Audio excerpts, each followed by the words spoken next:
estas células que les podemos llamar células centinelas, o sea, están vigilando, unas células que están vigilando, y realmente las células tienen en la superficie y adentro también unas moléculas que son unas proteínas que son sensores. Es así como cuando uno pone una cámara de seguridad en la vereda de la casa, ¿verdad? Es el frente de la casa y uno pone una cámara de seguridad para ver si hay algún invasor. Bueno, estos sensores vendrían a hacer eso mismo.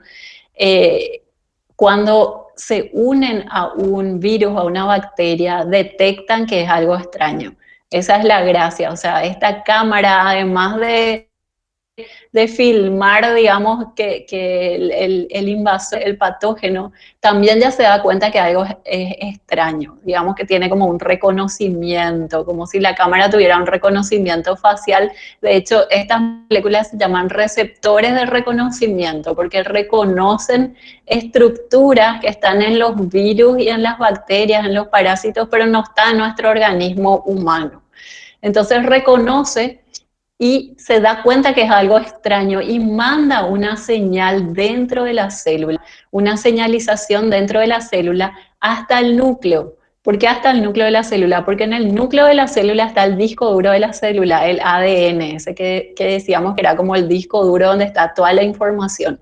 Entonces le mandan como a este comando central que es el núcleo, y el núcleo empieza a producir moléculas que van a combatir al invasor, como por ejemplo citoquinas, entre ellas el interferón alfa es muy importante en la defensa contra virus. Eso por un lado.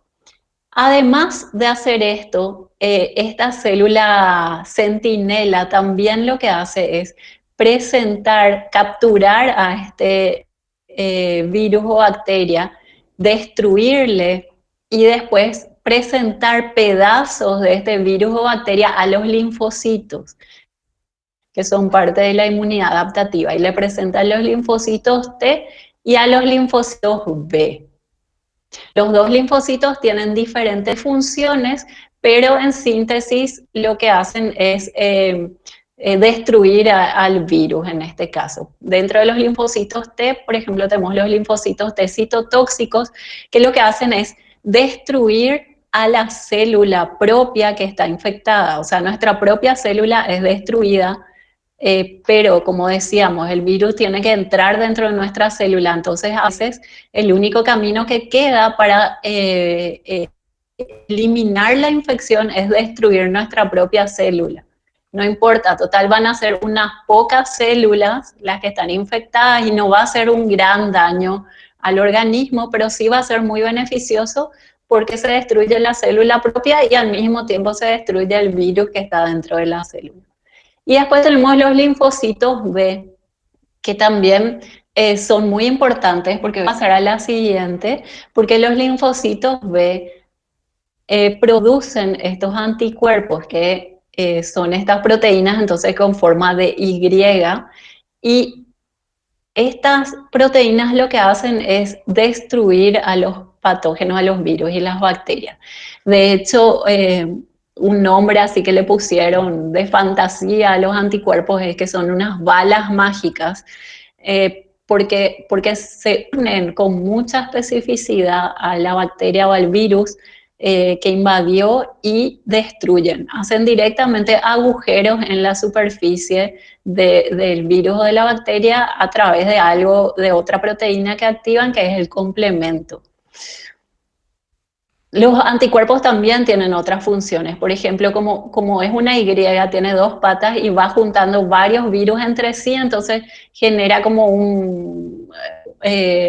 una cadena, un globo de virus, entonces el virus ya no está libre y no puede invadir células. Entonces esas serían las funciones de los linfocitos.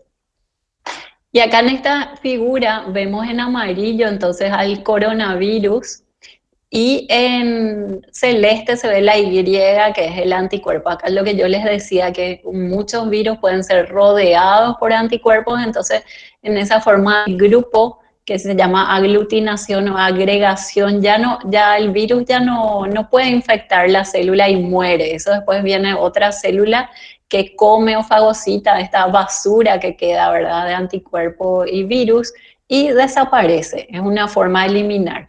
Otra forma que tienen los anticuerpos de bloquear la infección es unirse al virus y evitar que el virus pueda entrar en la célula. Esto que vemos acá en celeste sería una célula nuestra, por ejemplo, una célula que está en la nariz, ¿verdad? Que el virus entra y ingresa en el aire que respiramos y después quiere entrar a esta célula de la nariz o del pulmón, que el aire llega hasta el pulmón y ahí están los neumocitos, entonces el virus entra dentro de los neumocitos. El anticuerpo bloquea esa entrada. ¿Y por qué bloquea? Porque el virus, a través de la proteína S en su superficie, necesita unirse a una proteína en nuestras células que se llama AC2 para poder ingresar. Entonces viene a ser como un rompecabezas, ¿verdad? Por un lado tenemos AC2 en la célula y por otro lado la proteína S del virus, y cuando encajan dos piezas de un rompecabezas, el virus puede entrar a la célula. Es como la llave, ¿verdad? Si el virus no se une a AC2, no puede entrar a la célula. Entonces los anticuerpos se unen a esta misma S, es como si capturáramos esta pieza del rompecabezas. Entonces la pieza esta verde ya no puede encajarse en su lugar porque ya está capturada por los anticuerpos. Entonces de esa forma los anticuerpos interfieren con la entrada del virus y a esos anticuerpos en particular se les llama anticuerpos neutralizantes. El objetivo principal de las vacunas contra los virus es generar entonces estos anticuerpos neutralizantes de una manera controlada, ¿verdad? Sin exponernos a la infección, sino que la vacuna es algo artificial, creada por el ser humano, que sirve justamente para exponerse de una manera controlada sin enfermarse al virus.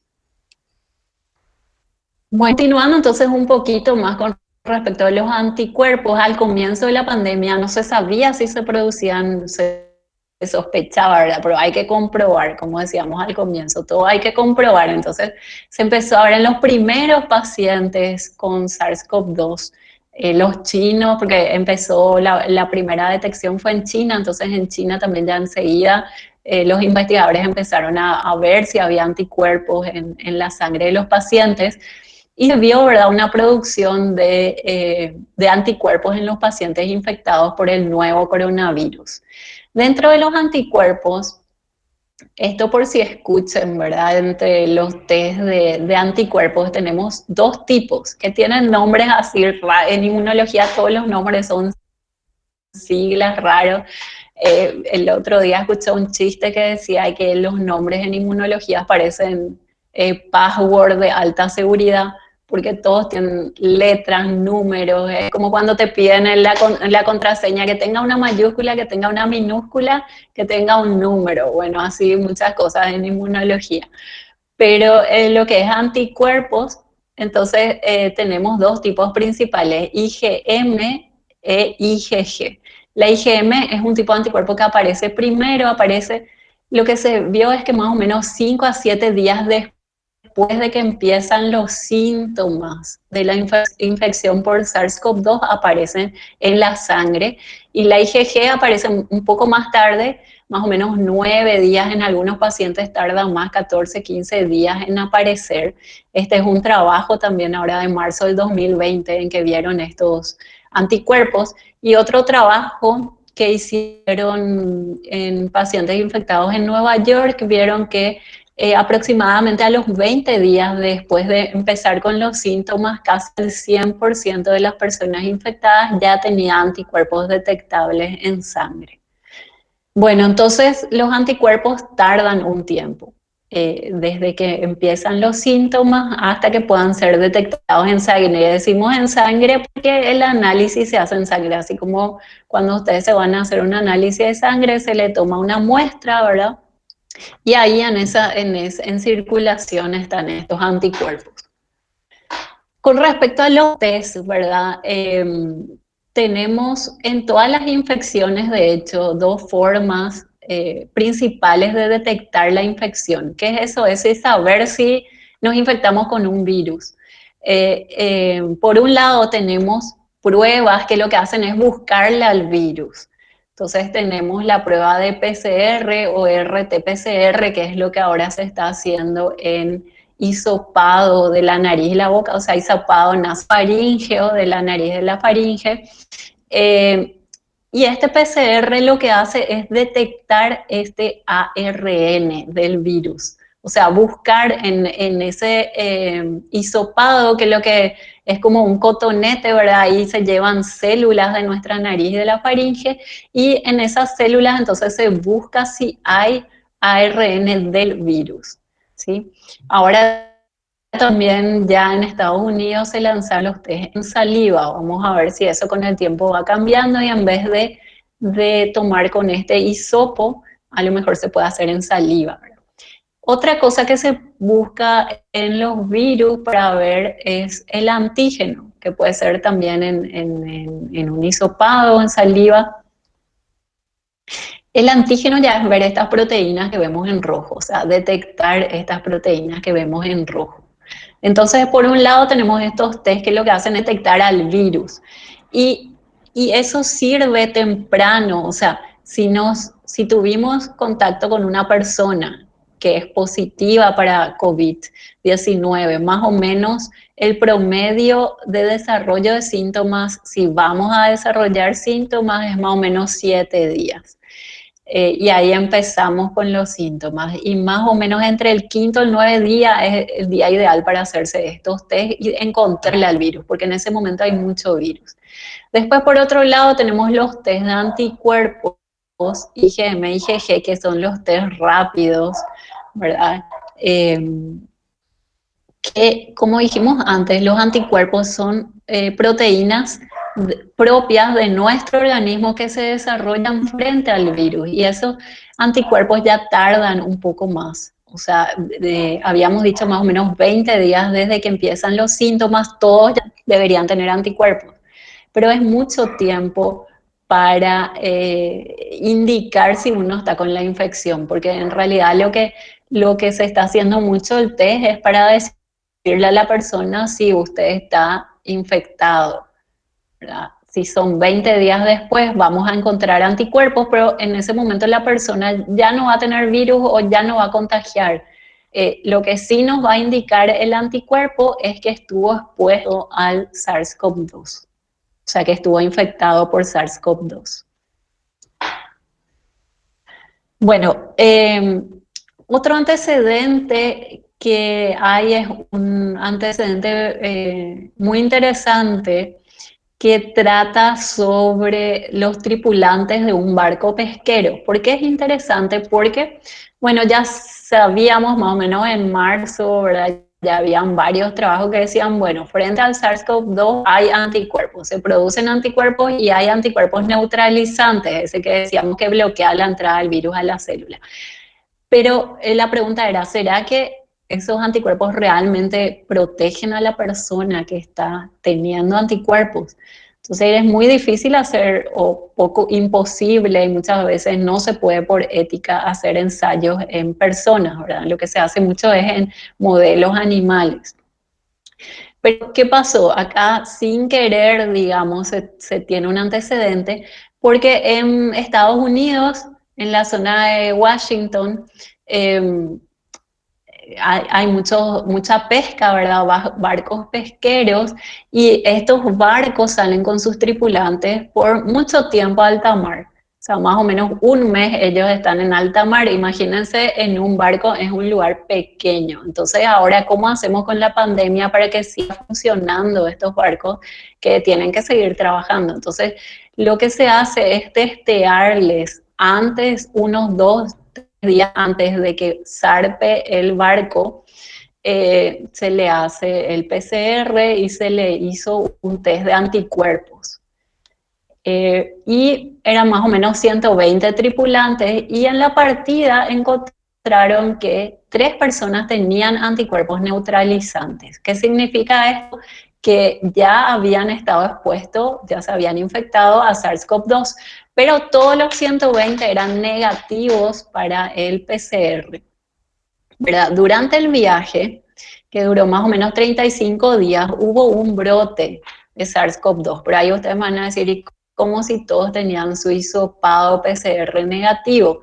Lo que pasa es que hay unos pocos días en que uno ya puede estar infectado, pero todavía no hay mucho virus. Entonces este test de PCR puede dar negativo. Supongamos, yo me contagio hoy, estoy en contacto con una persona que tiene el virus. Si yo me hago mañana o pasado mañana el test de PCR, probablemente, o sea, me va a dar negativo. Pero de aquí a 6 días yo puedo desarrollar los síntomas. Y eso es lo que pasó. Hubo un brote de alguna persona que estaba en esa situación y le contagió a casi todos los que estaban en el barco. Claro, un lugar pequeño, cerrado, todos tenían mucho contacto, entonces 85,2% resultaron infectados. Entonces solamente un 20%, un 15%, incluso menos, es el que no se infectó. Y justo estas 3 personas que tenían anticuerpos neutralizantes no se infectaron. Entonces esto nos da una idea, claro, es solamente 100 personas y son solo 3 casos, pero por lo menos es un dato más que nos está diciendo de que probablemente estos anticuerpos neutralizantes están protegiendo de una nueva infección. Y esto de los anticuerpos, entonces, lo que lleva a pensar usar la terapia plasma convalecientes como un tratamiento en el COVID-19. ¿Qué significa plasma? Plasma es una parte de la sangre donde están los anticuerpos y convalecientes, personas que tuvieron la infección, la enfermedad, pero ya se recuperaron. Entonces, lo que se hace es tomar plasma. ¿Y por qué el plasma? ¿Y qué es lo que interesan los anticuerpos neutralizantes? Se toma ese plasma porque tiene anticuerpos neutralizantes contra el virus y se le transfunde a una persona que en ese momento está con la infección. Ese es el fundamento de esta terapia y hay ya algunos antecedentes que, por ejemplo, mejora su saturación de oxígeno los que reciben el plasma de convalecientes. Como es una infección nueva, ¿verdad? Todavía esto también está en desarrollo y esta terapia está siendo todavía probada en ensayos clínicos, que es lo que decíamos. En la ciencia necesitamos datos para poder afirmar que realmente funciona como tratamiento y eso es lo que en este momento está en desarrollo. Bueno, con respecto a la enfermedad COVID-19, entonces una buena noticia, ¿verdad? Es que de las personas infectadas más o menos el 85-90% se vio ya hasta ahora en todos los países en que afectó esta infección, que el 85-90% tiene una infección muy suave, así como un resfrío suave o no tiene síntomas. Por un lado, es una buena noticia, ¿verdad? Por el lado de que uno no sabe si está infectado, no tanto porque uno puede ser asintomático y contagiar, ¿verdad? Pero lo bueno es que solamente un bajo porcentaje, 10 a 15%, tiene una enfermedad grave y otra vez más bajo el porcentaje de una enfermedad muy grave. Esto también nos da la pauta que nuestra respuesta inmune está funcionando. O sea, en el 85-90% actúa la respuesta inmune y no hay ningún problema. Nadie tiene un resfrío grave en ese porcentaje, porque la respuesta inmune es protectora. Ahora, en los casos de las personas que tienen una enfermedad grave, ahí ya se complica un poco más el panorama, que no voy a entrar mucho en eso, es que la respuesta inmune que en principio nos protege, después como intenta eliminar el virus y no logra eliminar, se activa cada vez más y finalmente esa activación grande del sistema inmune también participa en el daño que tienen los pacientes graves, por ejemplo, a nivel pulmonar. Y, por ejemplo, ya se producen demasiadas proteínas que buscan eliminar el virus, que son las citoquinas, y se genera como una tormenta de citoquinas que al final termina dañando a la persona. Por eso en los pacientes graves, por ejemplo, se usan antiinflamatorios como tratamiento, pero ya en los que están muy graves internados, ¿verdad? No es recomendable medicarse si uno está en el grupo suave o asintomático, ¿verdad? Siempre recurrir a la consulta médica antes de medicarse de cualquier forma. Bueno, con respecto a la inmunidad, entonces, ya vimos más o menos que se activa frente al virus. Entonces, ¿qué es la inmunidad? Es un estado de resistencia frente a una enfermedad o un agente infeccioso. Y cuando hablamos de inmunidad, en el lenguaje cotidiano, ¿verdad? Se piensa en memoria también, o sea que reconozcamos este virus y como decíamos que eso quede en la memoria de nuestro organismo. Entonces, frente al SARS-CoV-2 o frente en general, ¿verdad? ¿Cuánto dura esta memoria? Y si nos infectamos ya estamos protegidos. Esa sería la pregunta, ¿verdad? ¿Cuánto dura la memoria? Siempre depende del microorganismo. Hay microorganismos en que una vez tuvimos, por ejemplo, varicela, tenemos una vez, y esa memoria ya queda, permanece para toda la vida, nuestra memoria inmunológica contra la varicela. Nunca más tenemos esa infección. Pero con otros microorganismos no es tan así. En el caso del SARS-CoV-2, lo que se sabe hasta ahora, como tiene, ¿cuántos? 7 meses, 8 meses, la pandemia, ¿verdad? Hay seguimientos y más o menos 2, 3 meses. Acá, por ejemplo, había un trabajo que vieron durante 50 días permanecían anticuerpos neutralizantes en los pacientes. Y lo que se piensa por otros coronavirus es que aproximadamente 2 años estaría durando, si es lo que comparamos con otros coronavirus. Habría que ver para el SARS-CoV-2, pero podemos asumir que más o menos 2 años. Entonces, ¿qué es la inmunidad colectiva o de rebaño? ¿Verdad? Esto es llevar esta inmunidad que estábamos hablando a la población. Entonces, si vemos acá arriba, primero estos 3 cuadros, vemos en rojo una persona infectada. Si nadie en la población vio ese virus, como es ahora el caso del SARS-CoV-2, entonces prácticamente con todas las personas que estén en contacto son susceptibles de infectarse y le va a infectar. Y otra vez esas personas que se contagian, cuando estén en contacto con otras personas que no tienen inmunidad, también le van a infectar y al final gran parte de la población va a terminar infectada. Por eso es que ahora se recomienda el distanciamiento físico, ¿verdad? Porque todos estamos expuestos porque no tenemos inmunidad. En el caso de que una población ya esté inmunizada o tenga inmunidad, que es lo que vemos acá en naranja, entonces una persona que está infectada, de las personas con quienes interactúa, probablemente la mayoría ya va a estar inmunizada y no le va a poder contagiar. Puede encontrar una persona que sea susceptible y le va a contagiar, pero esa persona otra vez tiene baja probabilidad de encontrar otra persona susceptible y ahí se corta la infección. Entonces, la inmunidad colectiva de rebaño es un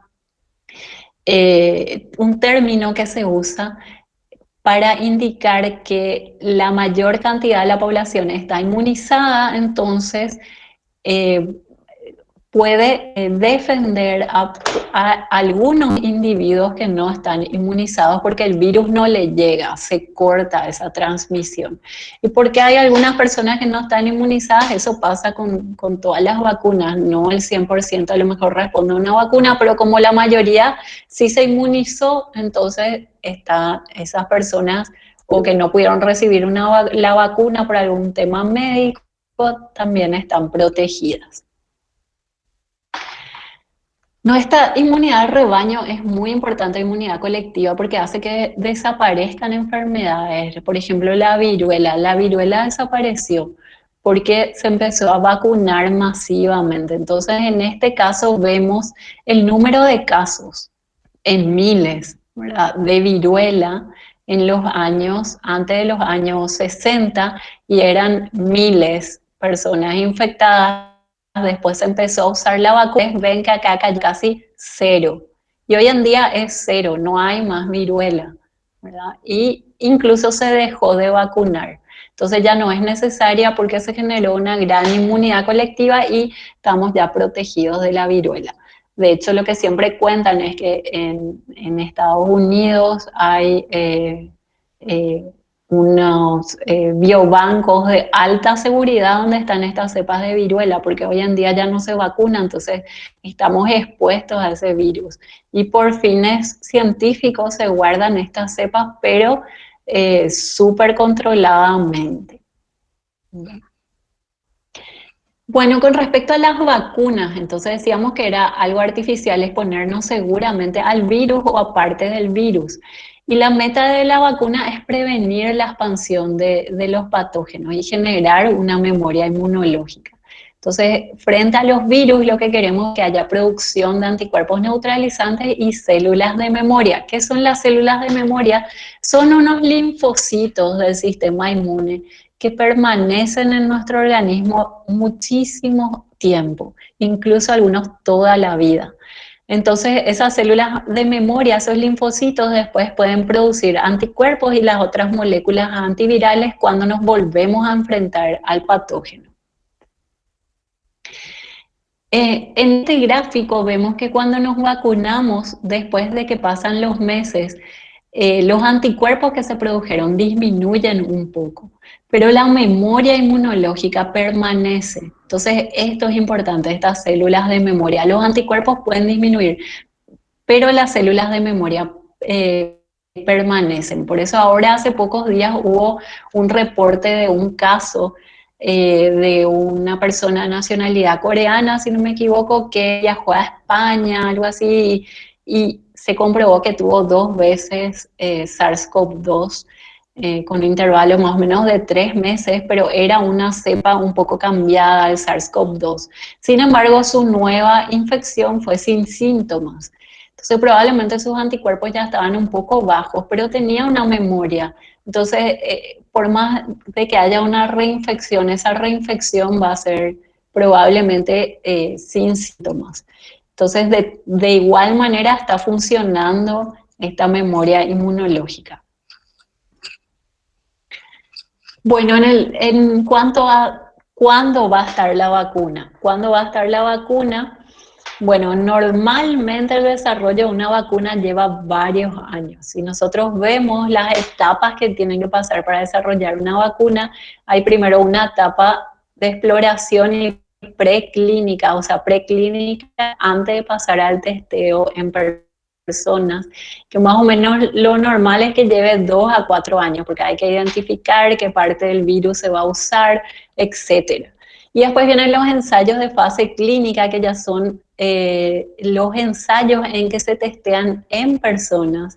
Y esto también suele llevar varios años. Ahora, en vista de la pandemia, y gracias a que ya existían también investigaciones previas en coronavirus, en otros virus, conocimiento sobre el sistema inmune, esto se aceleró mucho. Y ya tenemos vacunas en fase 3. ¿Qué significa esto? Estos ensayos clínicos, que es testeo en personas, otra vez se dividen en 4 fases. La fase 1, que es inmunizar a un grupo pequeño de personas para ver la seguridad, más que nada la seguridad, y también un poco de la respuesta inmune, ¿verdad? Después la fase 2, en que ya se testea, se inmuniza a cientos de personas y se ve lo que es la respuesta inmune principalmente, también la seguridad, si hay algún efecto adverso, y la respuesta inmune, entonces sería como una prueba de concepto. Genera anticuerpos neutralizantes, genera células de memoria. Entonces ahí probamos el concepto que es, el concepto era, esta vacuna va a proteger. Entonces si va a proteger, tiene que desarrollar anticuerpos neutralizantes. Entonces eso se ve en la fase 3, en la fase 2, perdón. En la fase 3 ya se inmuniza a miles de personas, o sea, un número más grande, y ya se espera monitoreando a estas personas que recibieron a ver si se infectan o no. Como el virus está circulando en la comunidad, entonces se les monitorea a ver si se llegan a infectar. Y también en la fase 3 ya se utiliza algo que se llama placebo. Placebo es que se inocula a las personas con algo inocuo como suero fisiológico, pero no la vacuna, y eso no se le cuenta a la persona que recibió el placebo o sea, se le cuenta que puede recibir vacuna o placebo, pero cuál de los dos recibió no se le informa para que sea más objetivo el ensayo, y se monitorea a estos dos grupos, o sea, el grupo que recibió el placebo y al grupo que recibió la vacuna, se le va estudiando durante unos meses para ver si se infectan o no. Entonces, de esa forma se ve la eficacia de la vacuna. Y la fase 4 ya es el monitoreo cuando se usa la vacuna. Esto, por suerte, entonces, en el caso del SARS-CoV-2, para que no se desesperen, está acelerado, no es que va a llevar tantos años, y se piensa que ya para fines de este año, comienzos del año que viene, ya se estaría usando alguna de las vacunas, que hay más o menos 6 en fase 3 de desarrollo. Bueno, entonces, la forma segura de llegar a esta inmunidad de rebaño sería el uso de la vacuna. Esa sería, y ahí están puestas, ¿verdad?, las esperanzas. Y yo pienso que sí, que se va a llegar a alguna vacuna medianamente por lo menos efectiva. Y con eso entonces estaríamos solucionando en cierto grado, ¿verdad?, esta pandemia. Mientras tanto, mientras llega la vacuna, entonces no nos queda más que seguir esforzándonos un poco en el distanciamiento físico, en el uso de tapabocas. Eso es algo que les quería recalcar porque es muy importante, ¿verdad? De repente a lo mejor ustedes van a tener una reunión, se van a reunir por algún motivo con algunas personas que no son de su núcleo familiar. Usen tapabocas, porque usando tapabocas y estando preferentemente en un lugar abierto, o sea, en el patio, en un lugar que corra el aire, se disminuye muchísimo la diseminación del virus. Entonces, eso es lo que les quería recordar para terminar. Y bueno, para terminar, simplemente, como me pareció muy lindo los grupos que me invitaron a dar este webinario, entonces, me pareció muy lindo que trabajen, muy interesante que trabajen en la promoción, ¿verdad?, de la participación de la mujer en la ciencia, tecnología, ingeniería y matemáticas. Entonces, quería terminar con algo que dijo la subsecretaria general de la ONU, ¿verdad?, que aunque las posibilidades del progreso científico y tecnológico son casi ilimitadas, las mujeres y las niñas están ausentes en estos campos, especialmente en lo que refiere a la creación y la toma de decisiones en los ámbitos que transforman nuestro mundo cotidiano. Esto me pareció interesante porque habla de la creación y la toma de decisiones, porque lo que vemos es que los alumnos matriculados en las universidades ya están más o menos 50-50%, ¿verdad?, en la mayoría de los países. O sea, que ya con mucha alegría vemos que las mujeres participan como estudiantes en la universidad en un porcentaje alto. Incluso, por ejemplo, la carrera que yo enseño, me siento muy contenta, ¿verdad?, de que la mayoría de mis alumnas son mujeres. Igual los hombres obviamente son bienvenidos, la idea es que tengamos un mundo en que todos participemos, pero a pesar de que estas matrículas, como les decía, en las universidades ya están más o menos 50-50, sí, en el mundo de la ciencia y tecnología vemos los cargos más altos, ¿verdad?, de investigador, o los cargos de tomas de decisiones, todavía son pocas las mujeres. Por suerte ya hay también, pero son pocas. Entonces, hacia ahí tenemos que apuntar en la equidad, ¿verdad? No solo acceder a la universidad, sino que después haya un ambiente propicio para que se pueda seguir desarrollando la mujer en el mundo profesional. Porque como esto les quería también mostrar lo que había dicho, en este caso, la directora general de la UNESCO, no nos podemos privar del potencial, la inteligencia y la creatividad de las mujeres para hacer frente a los desafíos del siglo XXI. O sea, no es solo una cosa porque sí, solamente, sino que todo el mundo se va a enriquecer porque estamos perdiendo 50%, si no participan las mujeres, porque en el mundo tenemos 50% hombres y mujeres, entonces hasta el país está perdiendo, la economía está perdiendo si no participan las mujeres. Eso para terminar. Y lo último, ¿verdad? En medio de esta pandemia decimos que queremos vacunas, queremos tratamientos, queremos que no se repita una pandemia. ¿Y qué podemos hacer? Este caso de la pandemia entonces nos muestra la importancia de la ciencia y tecnología. Hay que invertir en ciencia y en todos los países, porque si no se invierte en ciencia no se desarrollan todas estas capacidades para hacer frente a estos problemas. Y bueno, muchas gracias entonces a los grupos organizadores por esta invitación y así como esta foto que están ahí volando plenamente los pájaros, entonces esperemos que la participación sea plena de las mujeres y nos podamos realizar en lo que nos guste. Bueno, muchas gracias por la invitación. Muchas gracias, doctora, por esta enriquecedora charla. Y ahora damos paso a la sección de preguntas y respuestas, las cuales voy a estar leyendo acá en el chat. Sí. Acá Graciela Barrios pregunta, ¿cuál sería la utilidad de los test rápidos de anticuerpos en este momento de la pandemia? ¿Podría utilizarse la detección del IgM para diagnóstico de la enfermedad? ¿Qué tan seguro sería? Bueno, la utilidad de los test de anticuerpos realmente no presenta mucha utilidad en la fase aguda de la enfermedad, o sea, cuando hay síntomas, porque puede resultar negativo y la persona realmente puede estar cursando con la infección, entonces da como una falsa seguridad. Realmente no se está recomendando el uso de anticuerpos. Lo que sí se está viendo a nivel mundial es el que se está empezando a usar el test de antígenos. A pesar de que tiene una menor sensibilidad que el PCR, igual esa sensibilidad ya es suficiente para identificar personas que puedan estar contagiando. Ok.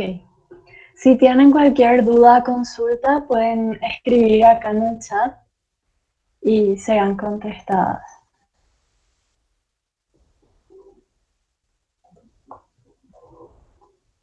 Ahí veo que... Ok, Ruth Liliana Sánchez Altamirano nos dice que fue una excelente presentación y tiene una consulta. ¿Cómo se encuentra actualmente el uso del plasma en el país? Bueno, actualmente hay un ensayo clínico, ¿verdad?, financiado por el CONACYT, que participa justamente en la Universidad Nacional de Asunción en conjunto con el Ministerio de Salud para realizar este tratamiento, ¿verdad? Es un ensayo clínico, por lo tanto es un tratamiento experimental, porque a nivel mundial no está comprobada su eficacia, pero los primeros datos indican de que es efectivo, ¿verdad? Y en este momento ya hay algunos pacientes que fueron tratados. El equipo de investigación de este proyecto, ¿verdad?, está recopilando los datos, haciendo esta transfusión de plasma. Entonces, en un futuro vamos a tener también datos del Paraguay de cómo, qué efectividad tuvo el tratamiento.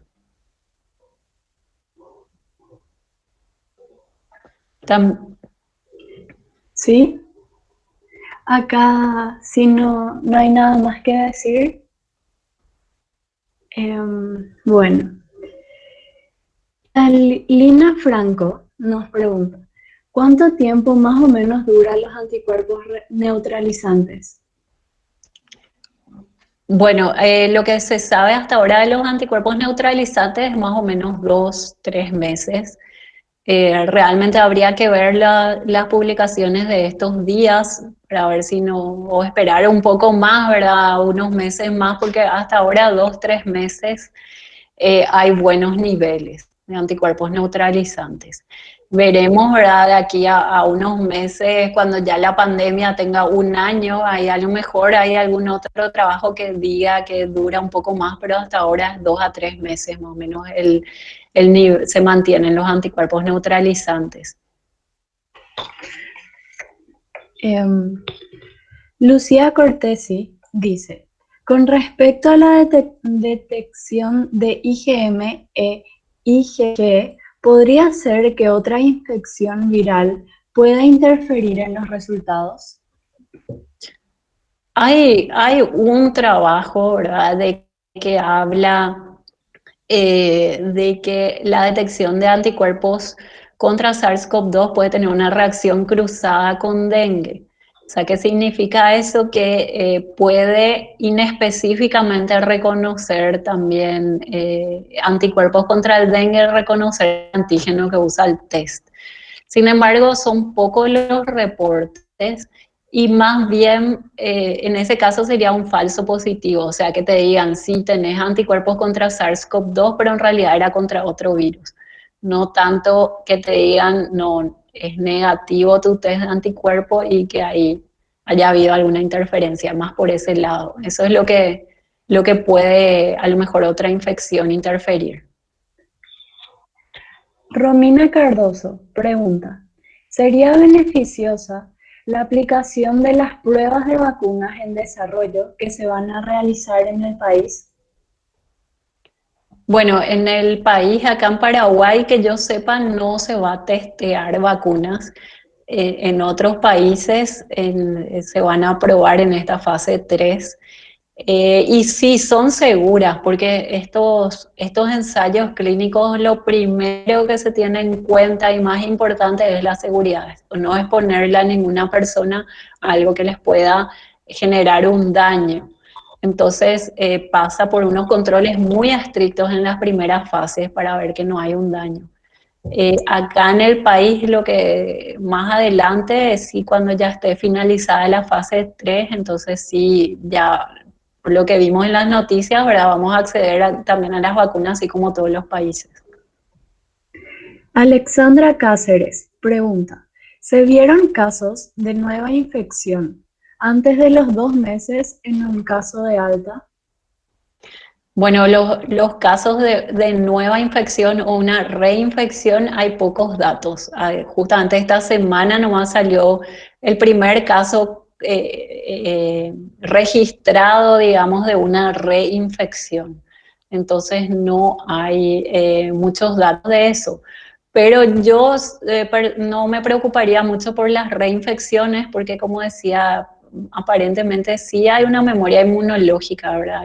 Y si hay una reinfección, lo más probable es que sea ya sin síntomas. Victoria Alonso pregunta, respecto a la donación de plasma, ¿en qué periodo de la infección es recomendable la misma? Sí, la donación de plasma ya se hace después de la infección, ¿verdad? Lo que se recomienda es más o menos dentro del mes posterior a que 1 mes, 2 meses posterior a que terminaron los síntomas. Ok.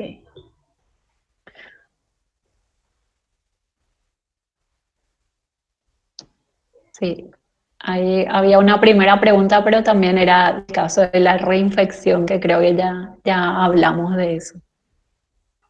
Así mismo. Vamos a esperar un ratito. Acá, Laura Costa pregunta, ¿cuál sería la causa de un falso positivo en el análisis por PCR?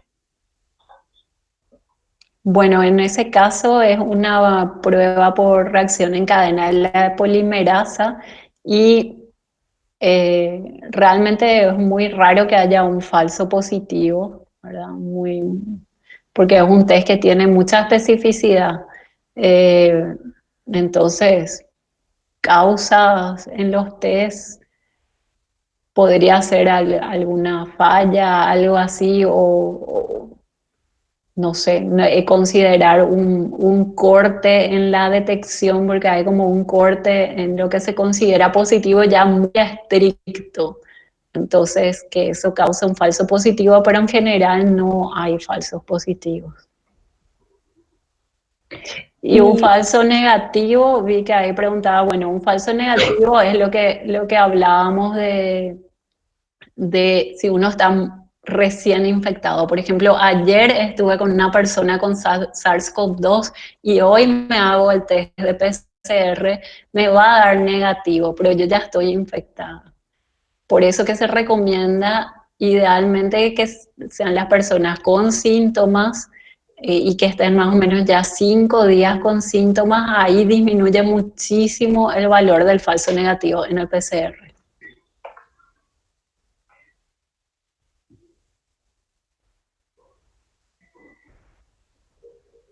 Acá Alexandra nos volvió a responder que su pregunta era la de una nueva infección antes de los 2 meses. Nos dice que entiende y que por ello el criterio del ministerio que maneja que no guardan aislamiento si tienen contacto estrecho con un caso de alta.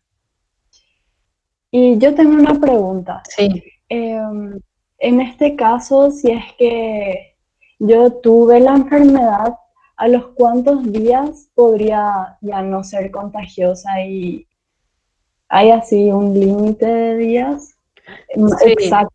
Sí, lo que recomiendan es 14 días después del inicio de síntomas. En el caso que no hayas tenido síntomas, más o menos 14 días posterior al contacto con una persona positiva, podrías considerar que ya no estarías transmitiendo. El punto, digamos, complicado con este virus es que la persona que no tiene síntomas igual puede contagiar.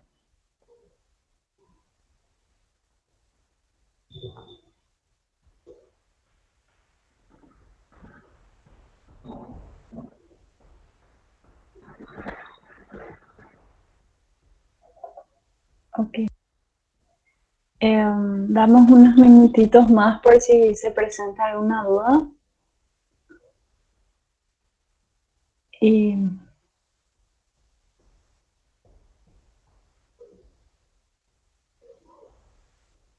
acá Alanis Arevalos nos pregunta, ¿cómo influyen las variaciones de cepas de virus en el desarrollo de las vacunas? Bueno, hasta ahora hay pocas variantes del virus, ¿verdad? Reportada, hay una variante. El tema es que la mayoría de las vacunas que están en fase 3 utilizan la proteína S.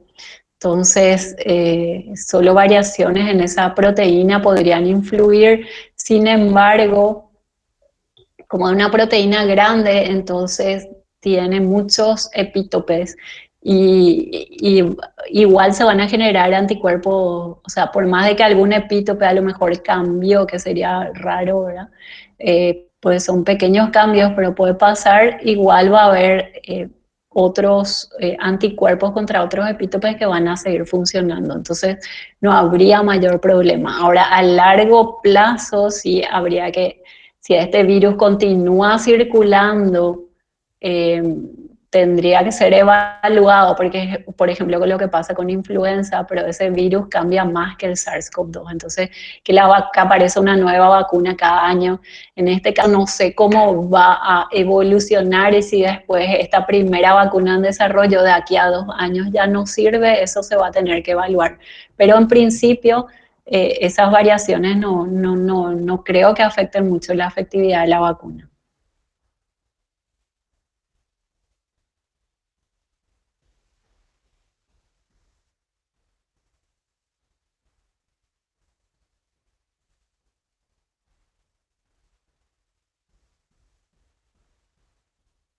Hola, ¿sí me escuchan? Hola, acá sí te escuchamos. Acá hay otra pregunta de Karen Diana Vargas Lasta que nos dice, con los test que se están realizando aquí en Paraguay, ¿se pueden detectar anticuerpos neutralizantes? Bueno, anticuerpos neutralizantes todavía no que yo sepa no está siendo determinado en Paraguay.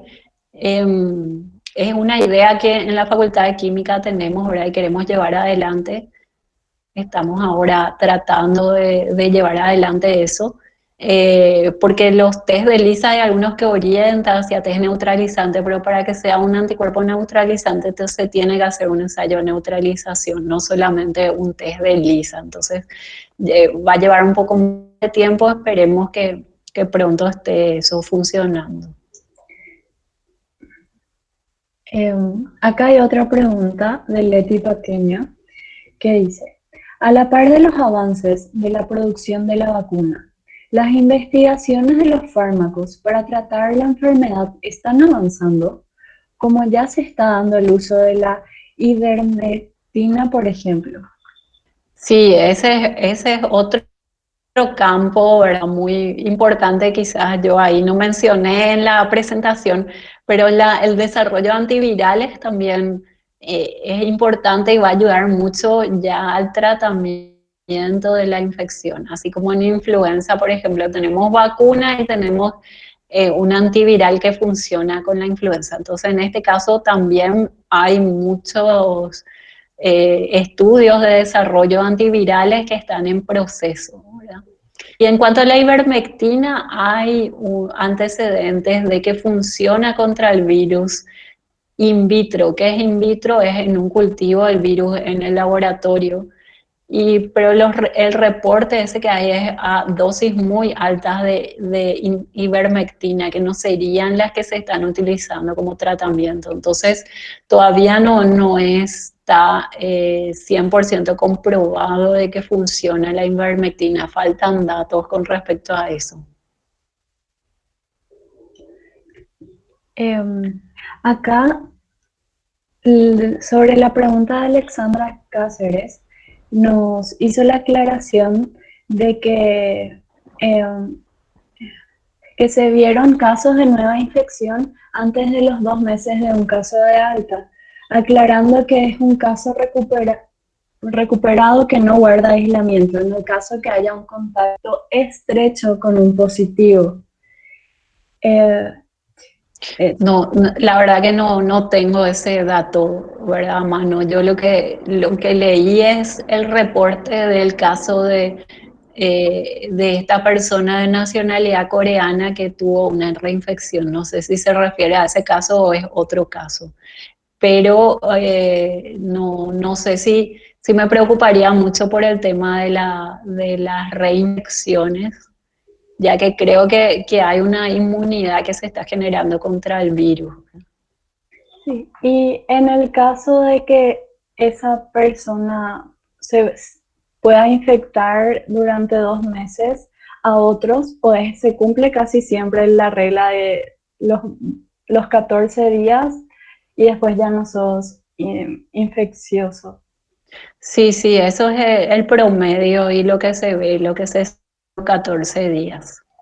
Por eso que es importante cuando uno tiene un test de PCR, por ejemplo, positivo, tener un aislamiento de 14 días, porque esos días son los que uno puede estar contagiando a otras personas. Y acá nos menciona Alexandra sobre los test rápidos, el tema del ASCA que había lanzado en estos días.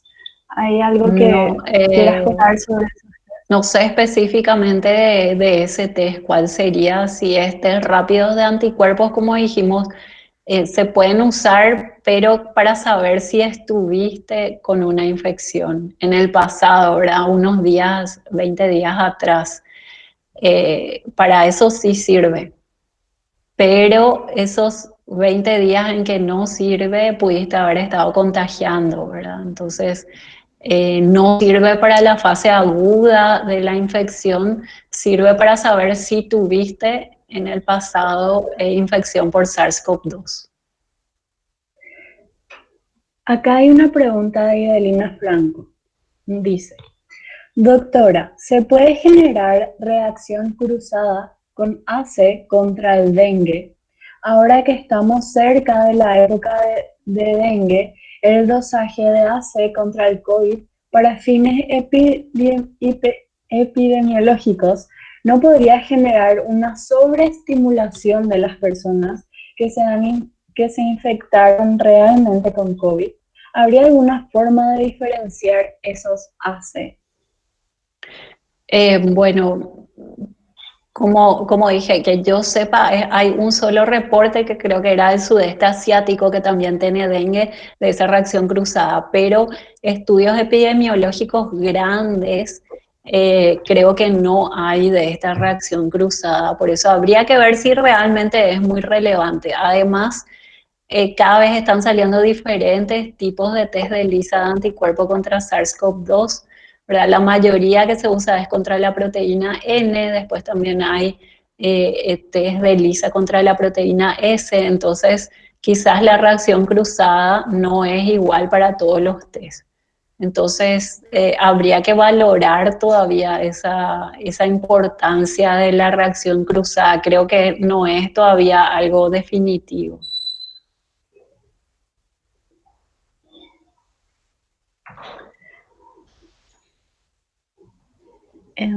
Esperamos si alguien más tiene alguna consulta, unos minutitos.